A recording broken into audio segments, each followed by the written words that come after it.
Hello, hello mga ka-on the go. I hope all of you are feeling blessed and happy today because the BOTG team is also feeling excited as we are going to try Korean products here at the first DIY ramen cafe in Camarines Norte.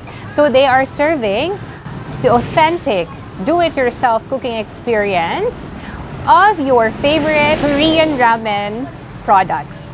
Okay? Excited na po ako mga ka-on the go. I wanna know and I wanna show you how to prepare it. Ano yung mga products dito sa shop nila. So tara, I'm sure na magki-crave din kayo ng mga easy to prepare ramen noodles dito sa DIY Ramen Cafe. Let's go mga ka-on the go! You're watching Bicolana on the go.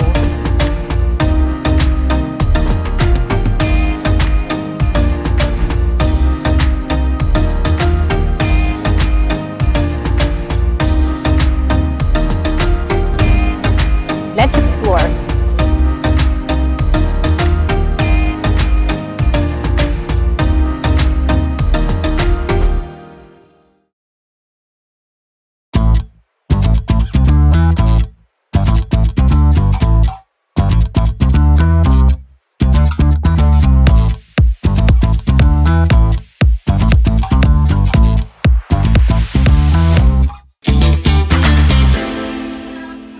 So we're inside the cafe, mga ka-on the go. Ito yung machine nila.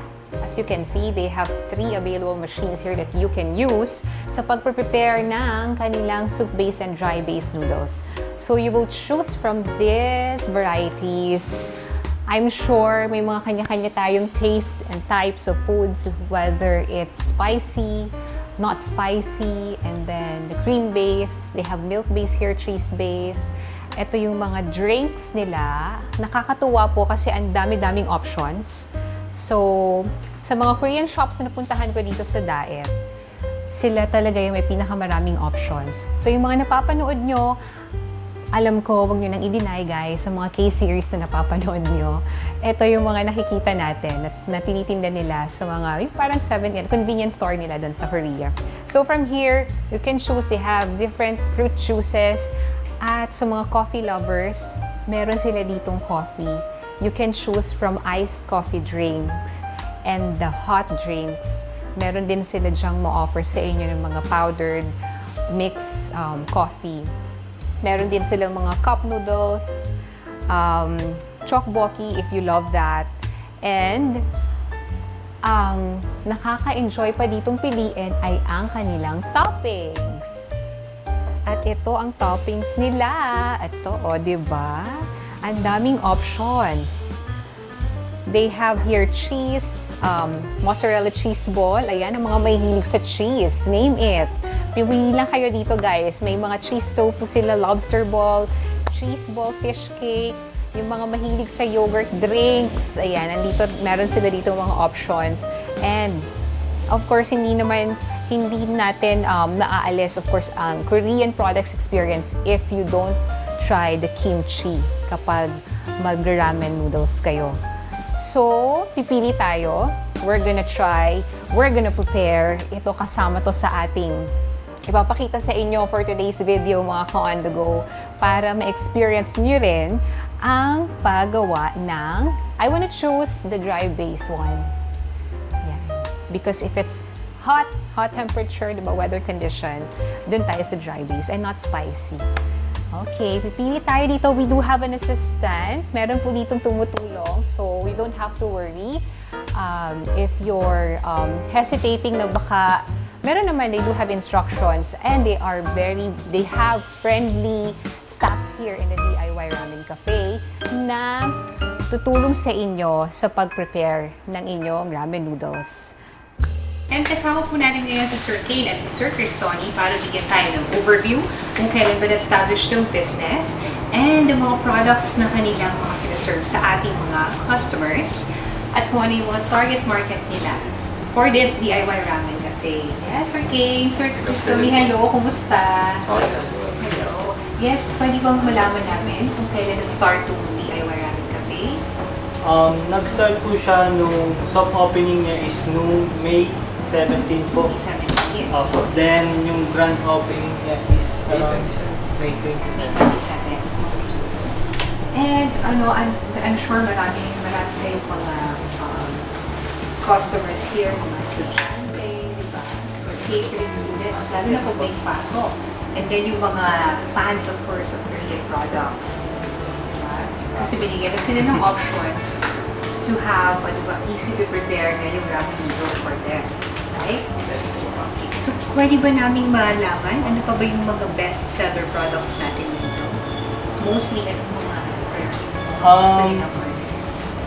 By the way po, bago po kami magsabi kung ano po yung nila, ang best seller po dito sa tinatanong po namin sila ma'am kung ano po ang po nila, kung mahilig po sila sa soup base or sa dry base. Kasi po halos lahat po talagang mas quality po talaga lahat. Depende lang po talaga sa gusto ng customer. Prefer ng customers. Okay, that's good. So, depende na sa kanila, no? If they want soup base, dry base, and then yung level ng spicy. Kasi iba't iba yung level na nakita ko. Oo. So, ituro natin sa kanila, please do, i-guide tayo nito nila Sir Kay at Sir Cristoni on how to prepare the dry base ramen noodles. Diba?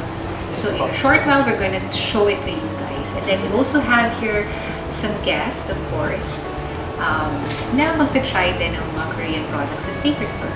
So, tara, samahan nyo kami to experience on how to prepare the ramen noodles of your choice. So, ipapakita namin sa inyo mga kaalago kung paano i-prepare itong napili namin na dry base ramen noodle. Tama? Okay. So, ang napili natin ngayon, this is the bowl na hot chicken flavored ramen. Ito, actually, upon asking, yung level of spice nito ay number 1, according pero we're not sure. So, tansyahin na lang natin sa paglagay ng sauce dito. So, ito, mga napili nating topics, we have chokboki. This is lobster balls. This is Korean sausage. And then Crab sticks. the crab sticks. Let's start. Malagay ba tayo ng water? Una po is i-prepare po natin yung mga kailangan. Including din po yung mga natapos. Dito na lang ba or here? Saan natin prefer? Okay na po tayo here na? Pwede ko lang isabay yung mga toppings for guys. Except sa sauce. So, pag prepare tayo ng dry base, ang difference niya, ang paglagay ng mga seasoning after na pagluto na yung noodles natin. Kasi i-drain natin siya. Tama. Okay.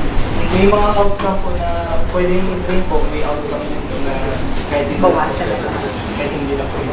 Pwede ko na ito isama, di ba? Opo, masabay. Masabay. Pwede nyo ilagay ito guys. Meron naman sila dito scissor na available. So, mas madali. Okay.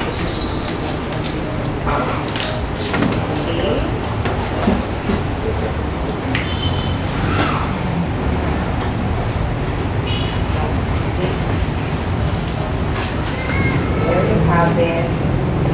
Then, kapag okay na po yung number 2 bottle na. Ito yung for dry base. Yes po. So, press nyo lang siya. And then, may water na. Important water. Steve. So, ang cooking time nyo will be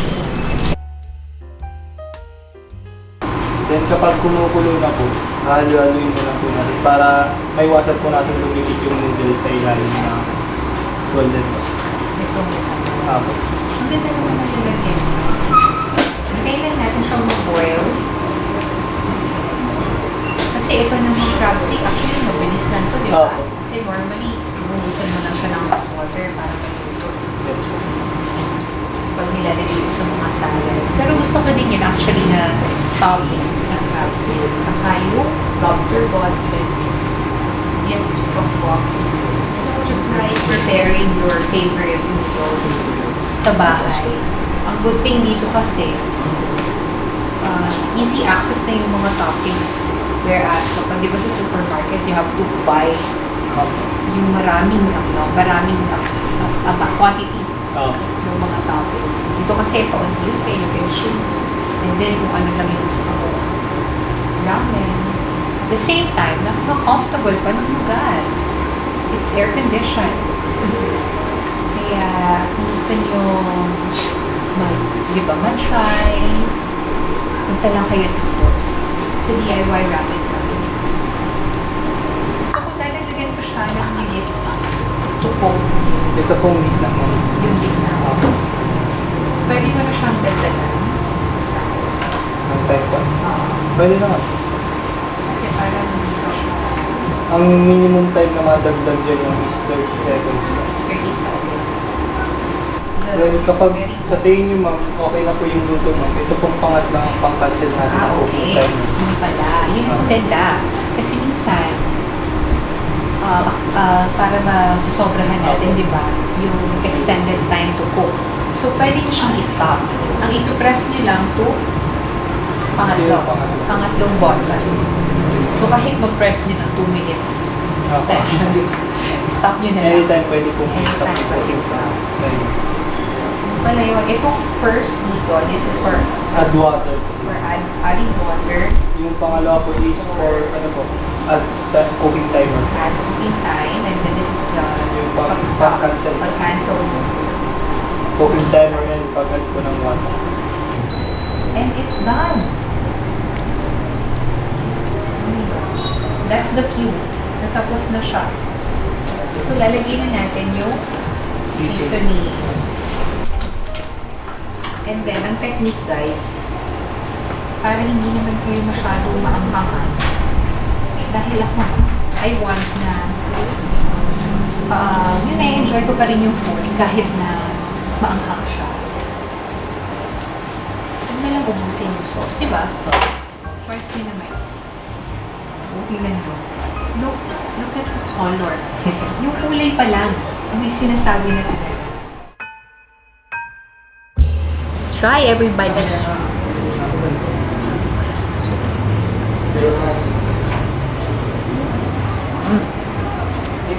Tolerable naman. Same lang. For now. For now, tolerable yung anghang. Pero mamaya feeling ko medyo mamumula na yung tenga ko.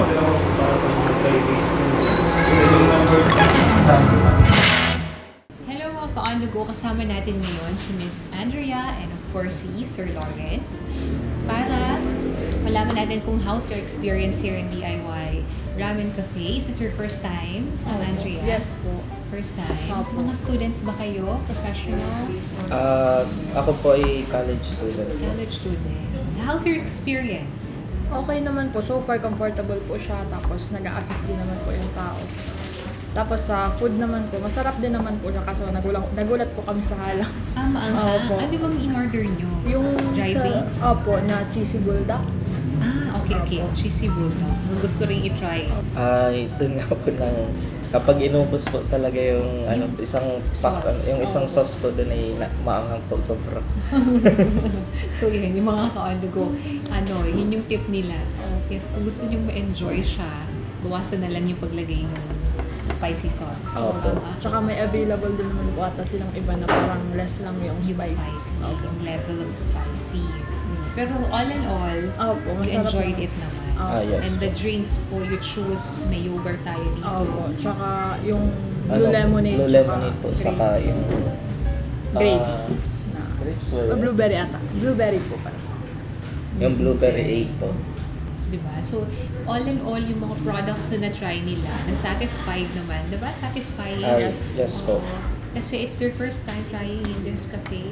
Yes po. Yes. Nang matagal-tagal na rin po na gusto ko i-try. Gusto kong i-try. Sarado pa po siya actually nung time na yun. Nakita namin. Forward nyo na. Opo. Oo. Kasi nga meron silang pa-preview nung opening, di ba? Yung soft opening nila, and then Yes, nag-hard opening. And then finally, di ba, nandito sila. And naging guest natin sila mga ka-on the go. Di ba, nakakatuwa naman na pinuunlakan tayo nito nila Ma'am Andrea and Sir Lawrence. Okay. At may any message po sa ating mga viewers? Yeah, please do. Baka may mga iganap kayo sa live na gusto niyo silang i-invite. Kung gusto niyo din pong ma-experience, punta na lang po kayo dito. Yun lang. So you can enjoy as much as they enjoyed eating here and drinking their preferred drinks, right? Sir, Opo.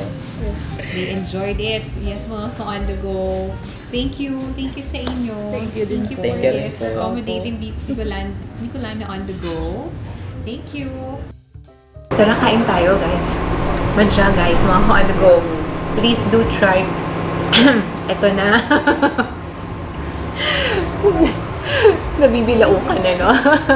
So, if you wanted to prepare this do-it-yourself experience to cook your favorite ramen noodles, please do visit DIY Ramen Cafe at Governor Panotes Avenue in front of the first gate of Daet Elementary School. Hope you like it kasi mag-enjoy kami sa aming prepare ng mga ramen noodles for today. Madyo na mga ka-on the go. This is Val for Bicolana on the go. Bye!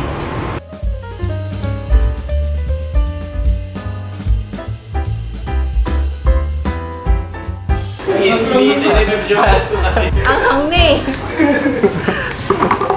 Nararamdaman ko na sa bibig ko direct eh.